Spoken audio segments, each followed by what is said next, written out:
Focus on what makes you happy. Hi, Charles here. Good morning. It's Wednesday and as you can see sa likuran ko napaka direct na yung araw, maaga pa lang. It's because medyo late na konti than the usual lakad ko kasi nag-OT pa, OT ba? Or may mga things na ginawa. But anyway, again, happy Wednesday. Let's pray that this will be a winning day for us. And I think with the ating topic na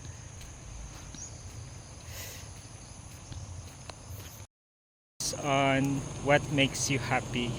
So ayun, winning mindset na yun. Kung nagpo-focus na lang tayo sa mga bagay na nagpapasaya sa atin, kasi wala namang magandang naidudulot yung negativity, diba?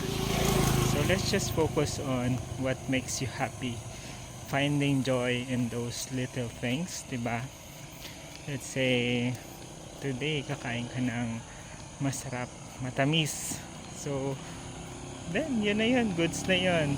Or maybe gusto mo lang spend time manood ng mga happy vibes na mga videos. Yun yung mga simpleng bagay na yun. And ayun, yun lang reminder natin for today. Focus on what makes you happy, kasi pag ginawa mo yun, maging happy din ang lahat sa paligid mo, I'm sure. Pray din na i-guide ka ni Lord na i-lead ka dun sa mga bagay na magpapasaya sa'yo. And yeah, of course, knowing Him more would really make Him happy, and you, the essence of being a human, being happy too. Ayun lang, good luck, anyong mama.